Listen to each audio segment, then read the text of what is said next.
Hello everyone, welcome back to Anuj diary. आज के video में हम बात करेंगे बच्चों की खांसी को कैसे ट्रीट करें। ये बहुत ही ज़्यादा ज़रूरी वीडियो है। बच्चों को विंटर सीजन में या फिर जैसे ही मौसम बदलता है वैसे ही सर्दी खांसी होना शुरू हो जाता है। तो मैं आपके साथ आज शेयर करने वाली हूँ कि मेरे एक्सपीरियंस में मेरे बेबी के साथ क्या ऐसी होम रेमेडीज़ हैं जिन्होंने बहुत ज़्यादा मदद की।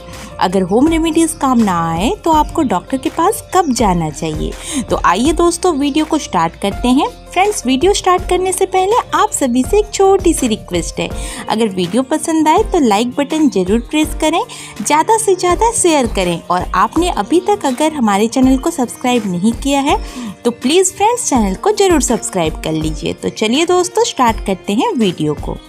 फ्रेंड्स, बच्चे में खांसी के बहुत सारे कारण हो सकते हैं। सबसे पहला है कि वायरल इन्फेक्शन जैसे सर्दी और फ्लू के चलते भी बच्चों को खांसी हो सकती है, या फिर अस्थमा के कारण भी खांसी हो सकती है। हर बच्चे में इसके लक्षण अलग अलग होते हैं, लेकिन खांसी के दौरान घबराहट होना, खासकर रात में खांसी की स्थिति का बिगड़ जाना अस्थमा के लक्षण में से एक है। नेक्स्ट है साइनस की कुछ एलर्जी के कारण भी खांसी हो सकती है। अब जानते हैं इस खांसी के उपचार के बारे में। दोस्तों, सबसे पहला है तुलसी का पत्ता। तुलसी के पत्ते को अच्छी तरह से पीस लें और लगभग 1 चम्मच जितना रस निकाल लें। उसमें आधा चम्मच हनी मिलाएं और डेली बच्चे को खिलाएं। दोस्तों, तुलसी में एंटीबैक्टीरियल तत्व होते हैं, साथ ही शहद में एंटीऑक्सीडेंट की मात्रा बहुत ज़्यादा रहती है और इससे शरीर की रोग प्रतिरोधक क्षमता भी बढ़ती है। इम्यूनिटी पावर मजबूत होने से कई तरह की संक्रामक बीमारियों से भी बचाव करता है। नेक्स्ट है दोस्तों मसाज। सरसों के तेल में अजवाइन और लहसुन डाल के अच्छी तरह से गर्म कर लें और इसे थोड़ा ठंडा करके बच्चे की पसलियों में लगा दें, गले में लगाएं और कान में अच्छी तरह से लगा दें। साथ ही पैर के तलवे में भी लगा दें। इससे बच्चे के शरीर से पूरी तरह से ठंड भी खत्म हो जाएगी और सर्दी खांसी भी गायब हो जाएगी। तीसरा है बच्चे को स्टीम दीजिए। फ्रेंड्स, मार्केट में आपको बहुत सारे स्टीमर भी मिल जाएंगे, आप वहां से परचेज कर सकते हैं, जिसकी कीमत लगभग 250 रुपया से शुरू होती है। या फिर आप बाथरूम में गीजर ऑन कर दीजिए। जब गीजर एकदम गर्म हो जाए तो शावर या नल खोल दीजिए और बाथरूम को 8 से 10 मिनट के लिए बंद कर दीजिए। बाथरूम में अच्छे से गर्म पानी से स्टीम बन जाएगा और आप अपने बच्चे को लेके बाथरूम के अंदर स्टीम दे सकते हैं। जैसे ही बच्चा स्टीम लेगा तो उसकी बंद नाक खुल जाएगी और गले से कफ भी निकल जाएगा।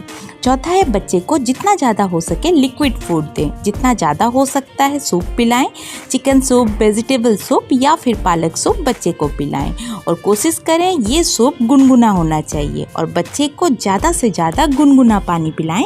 इससे बच्चे का बलगम आसानी से निकल जाएगा।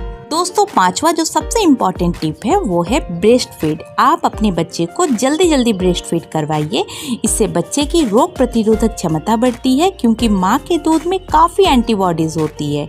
इसलिए ब्रेस्ट फीड करवाएं ताकि बच्चे की खांसी पूरी तरह से खत्म हो जाए।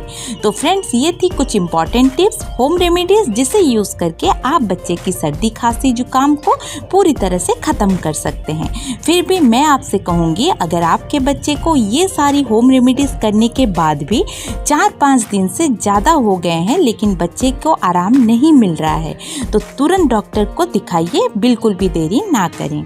उम्मीद है दोस्तों आज की वीडियो आप सभी के लिए इंफॉर्मेटिव रही होगी। वीडियो अगर पसंद आई है दोस्तों लाइक कर दीजिएगा, ज़्यादा से ज़्यादा शेयर करें और अगर आप मेरे चैनल पर नए हैं और आपने अभी तक चैनल को सब्सक्राइब नहीं किया है तो प्लीज़ फ्रेंड्स मेरे चैनल को ज़रूर सब्सक्राइब कर लीजिए। जल्दी मिलती हूँ नए वीडियो के साथ। Thank you so much.